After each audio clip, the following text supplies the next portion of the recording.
അപ്ഡേറ്റ്സിലേക്ക് സ്വാഗതം. വിശുദ്ധ പൗലോസ് ശ്ലീഹായുടെ ബസിലിക്കയിലും വിശുദ്ധ വാതിൽ തുറന്നു നൽകിയതോടെ റോമിൽ പ്രഖ്യാപിച്ച 5 വിശുദ്ധ വാതിലുകളും തുറക്കുന്ന ചടങ്ങ് പൂർത്തിയായി. ക്രിസ്തുവിന്റെ ജനനത്തിന്റെ 2025 വർഷങ്ങൾ ആഘോഷിക്കുന്ന ജൂബിലി വേളയിൽ റോമിലെ 4 ബസിലിക്കകളിൽ ഒന്നായ വിശുദ്ധ പൗലോസിന്റെ ദേവാലയത്തിലാണ് അവസാനമായി ജൂബിലി വാതിൽ തുറന്നത്. ഇതോടെ പ്രധാന 4 ബസിലിക്കകളിലും വിശുദ്ധ വാതിലൂടെയുള്ള ജൂബിലി തീർത്ഥാടനത്തിന് ആരംഭമായി.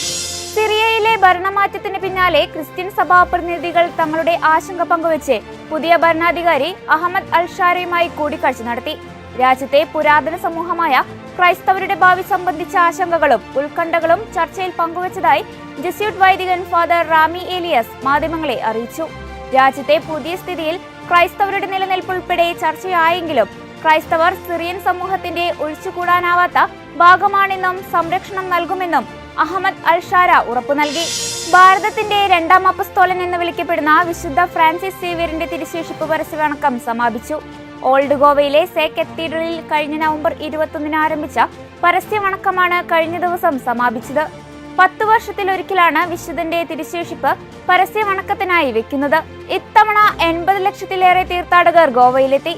കഴിഞ്ഞ ദിവസം നടന്ന വിശുദ്ധ കുർബാനയ്ക്ക് ഗോവ ആർച്ച് ബിഷപ്പ് ഫിലിപ്പ് നേരി ഫൊറാവോ മുഖ്യ കാർമ്മികത്വം വഹിച്ചു. ലോകത്തിലെ ഏറ്റവും പ്രായമേറിയ വ്യക്തി എന്ന റെക്കോർഡ് ഇനി കത്തോലിക്ക സന്യാസിനിയായ സിസ്റ്റർ ഇന കാനാബാരോയുടെ പേരിൽ. ലോകത്ത് ജീവിച്ചിരിക്കുന്നതിൽ വെച്ച് ഏറ്റവും പ്രായമേറിയ വ്യക്തിയായി നിലവിൽ കണക്കാക്കിയിരുന്ന ജാപ്പനീസ് സ്വദേശിനി ടോമിക്കോ ഇട്ടുക കഴിഞ്ഞ ദിവസം അന്തരിച്ചതോടെയാണ് റെക്കോർഡ് ബ്രസീൽ സ്വദേശിനിയായ സിസ്റ്റർ ഇന കാനാബാരോയുടെ പേരിലായിരിക്കുന്നത്. 1 നൂറ്റാണ്ടിലധികം നീണ്ട ജീവിതത്തിനിടെ 2 ലോകമഹായുദ്ധങ്ങൾ, 10 മാർപ്പാപ്പമാർ സഭയെ നയിച്ചത് ഉൾപ്പെടെ അനേകം ചരിത്ര സംഭവങ്ങൾക്ക് ദൃക്സാക്ഷിയായ വ്യക്തി കൂടിയാണ് സിസ്റ്റർ ഇന കാനാബാരോ.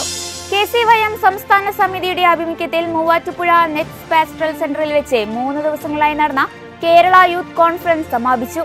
യുവജനങ്ങളിൽ ധാർമ്മിക മൂല്യങ്ങളെ വളർത്തിയെടുക്കാൻ KCYM പ്രസ്ഥാനത്തിന് കഴിയുന്നുണ്ടെന്നും അത് സമൂഹത്തിൽ മാറ്റത്തിന്റെ കാഹളമുഴക്കമായി മാറുവാൻ ശ്രമിക്കണമെന്നും സമാപന സമ്മേളനം ഉദ്ഘാടനം ചെയ്ത് ജലവിഭവ വകുപ്പ് മന്ത്രി റോഷി അഗസ്റ്റിൻ സംസാരിച്ചു.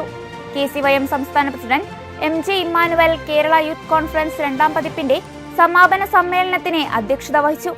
സംസ്ഥാന ഡയറക്ടർ ഫാദർ സ്റ്റീഫൻ തോമസ് ചാലക്കര ആമുഖ പ്രഭാഷണവും KCBC youth commission chairman bishop doctor Christudas R സമാപന സമ്മേളനത്തിന് അനുഗ്രഹ പ്രഭാഷണം നടത്തി. KYC സംസ്ഥാന ജനറൽ സെക്രട്ടറി ഷാലിൻ ജോസഫ്, കോതമംഗലം രൂപത assistant director father George Peechanikkunnil, രൂപത പ്രസിഡന്റ് ജെറിൻ വർഗീസ് എന്നിവർ സംസാരിച്ചു.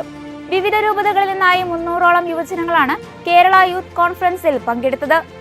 ഇതോടെ ചർച്ച അപ്ഡേറ്റ്സ് പൂർണ്ണമാകുന്നു. നന്ദി.